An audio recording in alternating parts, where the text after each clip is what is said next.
Capítulo 6. Perdoem-me as reticências, que se incumbam elas de significar o que toda a minha retórica não exporia nos rodeios e nas sinuosidades de um retessado discurso. As reticências têm, em repetidos casos, desde privilégios e não poucas vezes se ostentam prenhadas de calculada eloquência. Oxalá que muitos oradores ilustres, principalmente políticos, desses que vivazes tresandam em nossas terras, soubessem dar-lhe o devido preço, usando-as sempre que dos inchados gorgomilos quisessem ejacular sermões portentosos. Seria uma convincente razão de tino e senso. Ora, as presentes reticências tendem a significar que, saldas as cotas, rasteei nos lamaçais da indigência como a pária infeliz, para não dizer como Job, que, em matéria de comparações, caiu decrépito sob a profanação do vulgo. Repare-se que falo em ex-cátedra. Eu não pertenço ao vulgo. Era de esperar que esta segunda cruelíssima perda, 1000 vezes mais gravosa do que a primeira, me esmagasse de uma vez para sempre. Pois não. O africano afeito ao azurrague sofre-o quase indiferente. A alma também cria o seu calo para opor ao açoite desapiedado do infortúnio. À maneira do arbusto delicado e exótico que, transplantado para um clima pobre das doçuras do seu clima nativo, se resiste aos gelos da primeira invernia, corroborado depois afronta incólume às mais rudes provas, sem que haja vendaval calamitoso que o arranque do torrão ingrato a que se afeiçoou. Eu também, fulminado por múltiplos e encontrados azares, cada um dos quais só de si capaz de produzir 1000 apoplexias, de tal jeito me familiarizara com a adversidade que vivia nela como no fogo a salamandra dos poetas. Não me pungiam dores agudas. Resvalara numa insensibilidade atónica, que moveria pena a quem me visse. Aproxima-se o dia. A sala estava quase evacuada, mas eu permanecia amarrado ao poste do meu suplício. Que rumo a seguir? Que horizonte a desencantar?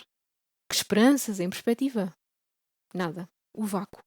Que palavra! Enlaquecia-me esta indiferença torporosa enquanto no extremo da mesa o misterioso banqueiro, com suma quietação e placidez, afundava nas enormes algibeiras o meu perdido dinheiro e o dinheiro de tantos outros miseráveis. Cavalheiro, lhe disse eu ao acaso, tolero que daqui o felicite. Apesar do favor divino não alcançara mais o rei Midas em tão curto espaço. Não respondeu. Eu julguei ver-lhe rolar nas pálpebras, como de pedra, 2 carvões acesos. O possuidor continua acerando o motejo. O possuidor desses graúdos cabedais injúria a sociedade se furta a que se reconheçam e o adulem. Neles leva um brasão de nobreza, sangue de reis, títulos de honradez e virtude, a chave de todos os santuários, tudo. Por um impulso tácito, mas unânime, voltamos à idolatria.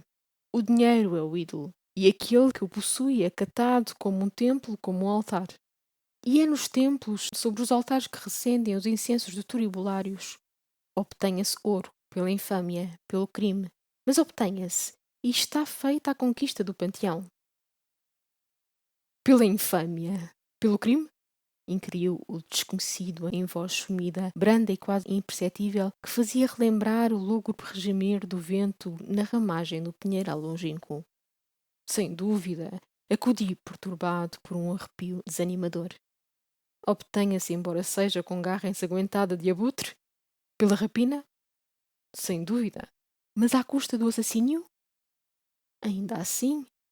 À custa do assassínio por perpetração à traição no retiro das montanhas? Balbuciei. Ele continuou inflexível como um carrasco no mesmo plagitivo tom.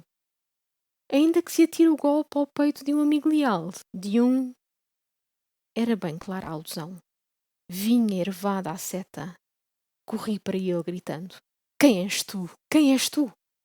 Afastou-se alguns passos, tirou o feltro e derrubou a gola do grosseiro capote. Maldição. Era meu pai. Não lhe vi mover os lábios, mas percebi que me chamava parricida.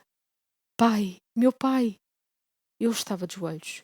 Impôs-me silêncio com afabilidade sinistra, e afastando as brancas melenas, retintas em sangue coagulado e negro, deixou patente uma ferida que se perdia no interior do crânio.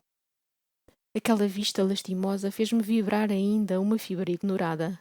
Espedaçava-se meu peito com amarguradíssimos soluços e rebentavam-me dos olhos copiosos lágrimas de aflição acerba. Meu pai pôs-se a rir com um rir diabólico, repassado de agonia.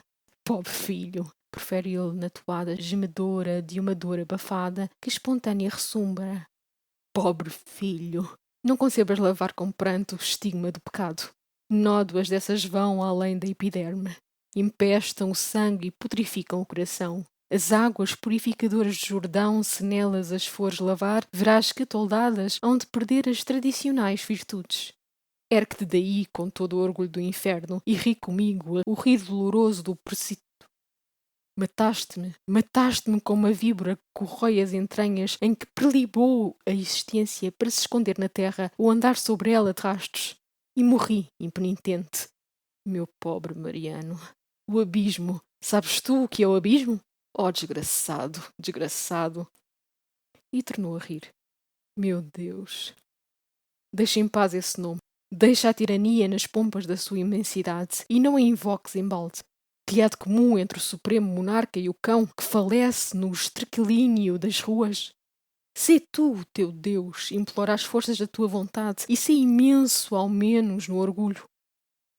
Cortou-lhe a palavra um suspiro espedaçado, que o fez tremer como treme fustigada do vento uma corda frouxa de alaúde.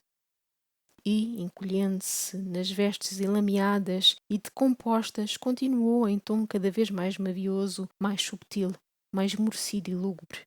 Dir-se-ia pranteio, como que de moira cativa e amorosa refletido das brisas nas folhas secas do outono. Meu pobre filho, Mariano, adeus. Ouço o canto matutino dos galos, a luz branca do dia no assofra meus olhos. Tenho sono. São horas de repouso. Adeus. Caminhou para a porta estonteado e sonolento, mas parou no limiar, levando as mãos às algebeiras e circunvagando com a vista desconfiada e receosa. Insensato, murmura. Esquecia que no escuro de cada arcada, nos alpendres de cada praça, atrás de cada tronco de árvore, pode açoitar-se um ladrão, expor-me a ser roubado. Não, não quero que me privem do meu dinheiro. Ganhei-o, é meu. Mariano, filho, não me deixes ir só. Acompanha-me, Mariano. Renuncio a explicar a reação estranha que se operou em mim.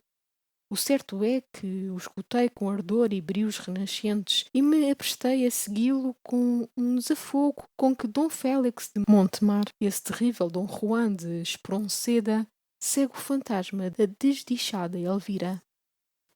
Caminhámos em silêncio. Escorregavam-nos os pés nas lajes lamacentas das calçadas e vertiam as goteiras sobre nós os restos da chuva dispersa nos telhados. Meu pai ia adiante. Eu seguia-o de perto. Breve nos embargou o passo a fachada secular de um templo. Árabe de origem, tivera o seu esplendor aquele templo. Cozido em ouro, farto de telas cintilantes, fora forçoso para que se desfizesse à rígida nudez do ascetismo cristão, que todos os seus luxuosos adornos se relegassem para os refeitórios humildes de algum humilde convento. Os conventos, eternamente zelosos em fazer purificações, tomaram sobre si a piedosa tarefa e, graças aos seus pastorais cuidados, a esplêndida mesquita alvorou-se em magreza de tísico. Exultaram as árpias, mas firme, nobre em sua nobreza primeva, lá ficou a nua arquitetura a apregoar passadas glórias. Tal o templo em cuja fachada defrontamos. Meu pai avançou para o portão frontal, que a ligeiro toque de mão se abriu mansamente. Tínhamos patente o santuário. Entramos. No meio estava um ataúde. Alguns brandões acesos o cercavam. À luz frouxa e baça que despediam, desmaiada pelos alvores da manhã, amarecia a imagem macerada de um Cristo de tamanho natural, suspenso no altar vizinho de um madeiro informe. Dubiamente esclarecidos, quase na penumbra, divisavam-se vários santos majestosos em seus nichos de pedra. Quando flutuava de indeciso e de vago, debaixo dos reverberos pálidos das luzes mortiças, tendia a dobrar o místico terror, o respeito religioso, que de mim, mesquinho, se apossava. O ataúde estava vazio. Esse reparo final, não sei porquê, paralisou-me de todo. A razão vacilava. A imaginação inflamava-se, e não dava acordo de mim, não compreendia como ousara seguir a aventura, como permanecia colado ao pavimento, como não fugia. Ainda desta vez duvidei se o meu corpo pertenceria ao outro dono. Mariano, diz meu pai na sua melopeia lacrimosa, já não preciso de ti. Há muito cantaram os galos, tenho sono, vai-te. Osculou-me. Senti na cara os seus lábios frios como a lâmina de um punhal. Filho, continua brandamente entre suspiros. Meu pobre filho, que sono, que sono! Entorpecido foi estender-se no ataúde. Aconchegou a si friolento as humildes roupagens, cruzou as mãos na altura do peito, cerrou as pálpebras e adormeceu. Ao mesmo tempo, uma ave negra, negra como o carvão das cozinhas do inferno, ou como a trança do meu bem, que tanto vale, baixando do capitel de uma coluna, veio estender as ebâneas asas sobre ele e, sacudindo-as com violência e estrépito, apagou os círios, despedindo um grasnar agoureiro.